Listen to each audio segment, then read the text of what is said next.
पूरा घटनाक्रम क्या हुआ? जो देखिए, ये जो अभी का जो भूकंप जो आया है वो बेसिकली पश्चिमी नेपाल मतलब वेस्टर्न नेपाल रीजन में है, जो कि हमारे उत्तराखंड के रीजन से सटा हुआ है जोन है। और ये जो अर्थक्वेक जहां आया है वो हमारे जो दो प्लेट्स हैं, जो इंडियन प्लेट और यूएसएन प्लेट, उसकी कोलिजन बाउंड्री पर आया है। और अगर पास्ट में भी अर्थक्वेक देखें तो यहाँ पर नवंबर में भी अर्थक्वेक आ चुके हैं, अभी रिसेंट में जनवरी में भी आए हैं, दैट इज 6.3 मैग्नीट्यूड का अर्थक्वेक था, ठीक है, जो कि दिल्ली में भी फेल्ट हुआ।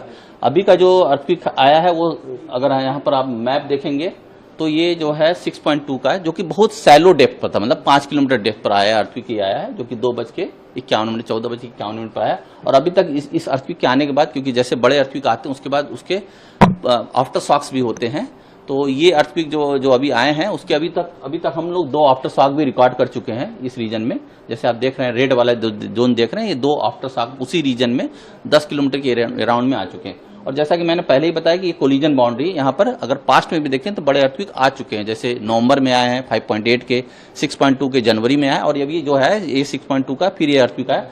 ये सब जितने भी अर्थक्वेक हैं ये सब वेस्टर्न नेपाल में कंसंट्रेटेड है। और एक कोलिजन बाउंड्री जहाँ स्ट्रेस बिल्डअप होता है और एनर्जी जब स्ट्रेस बिल्डअप होता है तो अगर उसकी जो रॉक की कैपेसिटी होती है उसके बियॉन्ड जाती है तो वो ब्रेक होता है, और ब्रेक होने पर अर्थक्वेक आते हैं। तो जैसे हिमालयन कोलिजन बाउंड्री अर्थक्वेक आते रहते हैं। अगर ये अर्थक्वेक देखा जाए तो कहाँ फेल्ट हुआ, अगर इसकी इंटेंसिटी की बात की जाए कि इसकी इंटेंसिटी कितनी थी,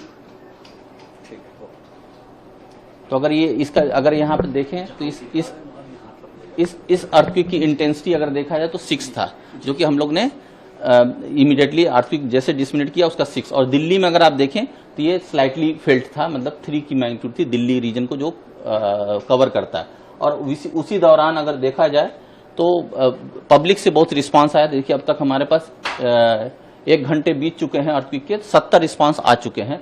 अगर इस रिस्पांस को देखा जाए इस मैप में तो कहाँ से रिस्पांस आए हैं, तो अगर आप ये देखेंगे तो ये नेपाल में हमारा ईपी सेंटर था जो 6.2 का अर्थक्वेक है। तो अगर देखिए तो उत्तराखंड से आपके पंजाब में भी फेल्ट हुआ है, दिल्ली में काफी फेल्ट हुआ है, लखनऊ रीजन में, जयपुर रीजन में, कुछ लोग यहाँ बता रहे हैं कि ये अहमदाबाद रीजन में भी फेल्ट बता रहे हैं, उनको फील हुआ है। मतलब ये शॉक इतनी बड़ी थी कि ये, क्योंकि जब ये बहुत सैलो थी तो एनर्जी जब पास की है तो लोगों को फेल्ट हुआ है, ठीक है। तो ये अर्थक्वेक कॉमन है, यहाँ पर हमेशा आते रहते हैं, जिससे हम लोग अभी बता चुके इसका पूर्वान तो कर नहीं सकते क्योंकि कोलिजन बाउंड्री है। तो हमें एनडीएमए ने गाइडलाइन जो इशू किया है कि कैसे प्रिकॉशन करें, उसको प्रिकॉशन को हमें बरतना चाहिए।